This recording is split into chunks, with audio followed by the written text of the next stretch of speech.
Okay, today I'm going to cover some economical performance modifications that you can do to your TH350 to dramatically increase the strength handling and power handling capacity of the unit over what otherwise would be a stock configuration, and things you can do without having to spend money on expensive shift kits and things like that. So if you are on a budget but you do need to beef up your TH350 a little bit, the one thing that I would do over and above anything else is upgrade the intermediate outer sprag race.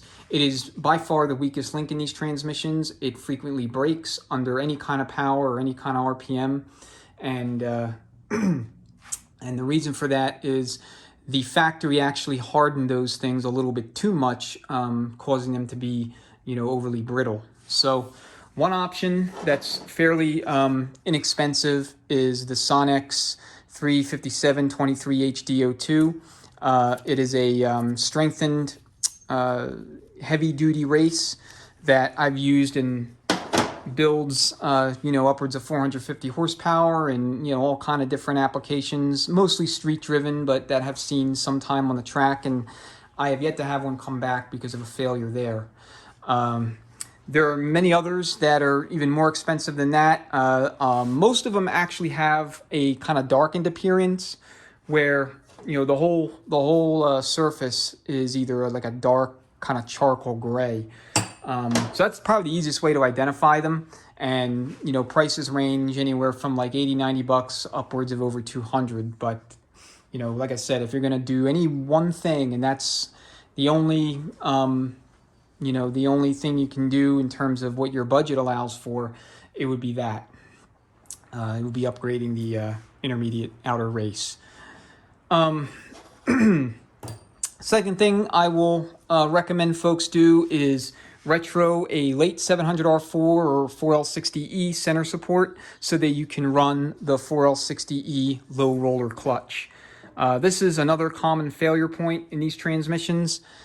So as you can see, I got the TH350 factory roller clutch assembly and the 4L60E on the bottom. I've done several TH350s where the factory low roller clutch was broken, had bent up, just simply failed, and as a result, the vehicle lost the ability to move under its own power when in drive. It'll move forward if you're in manual low or low reverse, but it will not move in drive. So, and that's because the sprag is this clutch is holding in drive upon takeoff. So 4L60E center supports are everywhere. Trans part supply houses, junkyards, online. And I want to say they're like anywhere from 20 to 25 bucks. A lot of times you can just install them as is with the, the race that's already inside of it, or excuse me, the clutch that's already inside of it. Otherwise, if you want to buy a new one, which, I mean, for a rebuild, I'd recommend it. Spend another 10 bucks, and for about 30 to 35 bucks, you've addressed another significant weak point in the TH350. Next thing I'd recommend you do is add an additional friction and steel to your intermediate and your direct clutch packs. So what you'll need to do is take a friction and a steel plate, simply measure them. So stack up your directs. You'll have 4 frictions, 4 steels to start, and then measure your clearance. And then based upon whatever that clearance is, if it's within spec, which we want to see between 40 and 50 thousandths or so, then just simply take that much off in terms of what you measured here. If it's not within spec, if it's too tight, then you'll need to add whatever that marginal difference is to this combined thickness and have your machinist remove that total amount off of the piston. And same applies to the intermediate piston. You can machine this so that the intermediate clutch will have 4 frictions, 4 steels, and in the case of the direct clutch, you'll have 5 frictions, 5 steels. And again, you're talking another 20% or 25% of capacity, and many hands make light work, so that'll work out nicely for you. And you might be looking at an additional 35 bucks total, 40 bucks total, depending upon how much your machinist charges you to take a little bit off each piston and the marginal cost for an additional friction and steel plate. All right, next thing I'll talk about is the sun shell. A lot of times when you pull your transmission apart, the sun shell that's in there will show signs of wear. So you'll get, wear here on the female lugs, and that will make for kind of a noisy transmission. So depending on how bad it is, I mean, it can be, problematic. So what I recommend folks do is update to a ventilated sun shell. These are sometimes known as Vega sun shells because GM installed these things into the H-body cars. So the Vegas, the Monzas, things of that nature. And, if you're going to replace the sun shell anyway, the cost is neutral. You might as well put something in there that'll lighten the rotating assembly load a little bit. So you'll get a little bit of horsepower preservation, or I guess less of a loss through the transmission. So the more horse to the rear wheels, obviously the better, and you're gonna have to spend the money anyway, so it's kind of a makes sense deal. And they're not any weaker than a factory shell. All right, so the next thing I'll talk about is dual feeding the direct clutch. So this mod will literally cost you no more than about maybe $5 to $7, if that. It is the biggest bang for your buck modification you can do to a TH350.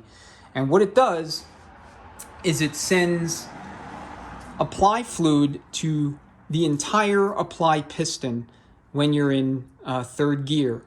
Whereas in a factory setup, only this inner cavity is used to apply the piston and to compress the clutch packs. So you're increasing your apply surface area by essentially double when you go to a dual feed or an internally dual fed configuration. So what you're going to need to do is you're going to need to leave the inner seal, the seal that goes onto the direct drum, you're going to need to leave that out. Okay, so you want that out. Then the next thing you're going to do for your stator, you see the three large, the three large sealing ring lands on the stator. You're going to leave out the center seal, or the center sealing ring. Okay, you're going to put one down here, and then you're going to put the one up here just before the journal. If you have a stator that has a double sealing ring groove here, some of them have that. That was done to improve the sealing capacity for the drum. You're going to keep both of these on here. You're just going to leave this middle land, free of a sealing ring. So no sealing ring here, sealing ring here, sealing ring here. Or in the case of a double, both sealing rings down there. All right, so now when you do that, you're going to create a major cross leak between the high reverse and the direct third gear circuit. So you're going to need to address that by plugging off the reverse feed passage in the case. So the reverse feed passage is going to be at the 4 o'clock position relative to the top of the bell. I'm going to zoom in so you can kind of get a better look.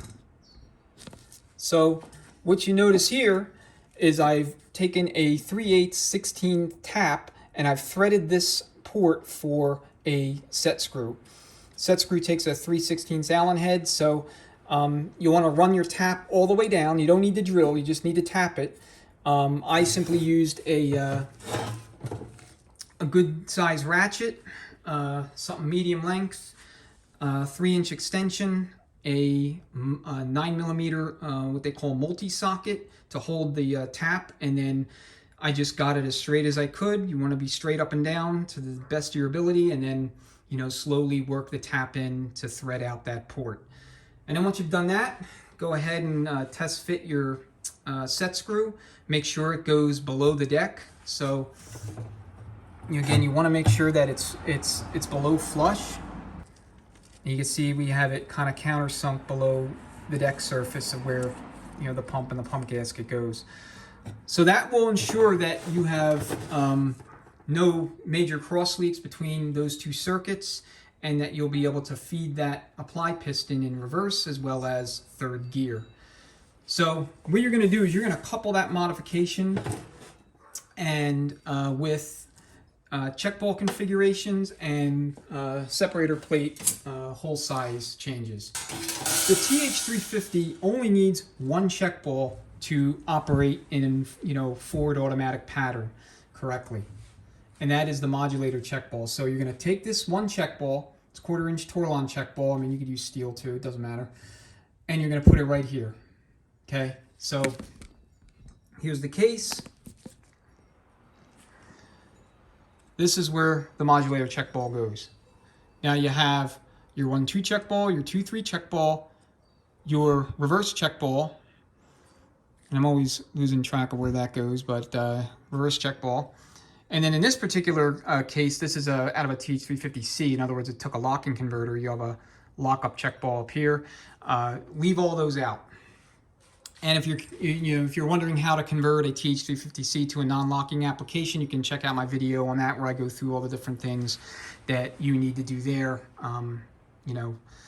to convert your TH350C. But even if you want to run the TH350C as is, I mean, for high performance, I definitely don't recommend it. But for mild builds, if you do these things I suggested in this video, it'll probably be fine. So, as far as drilling out your spacer plate feed holes, you have your 1-2 and your 2-3 is marked along with the 2-3 accumulator.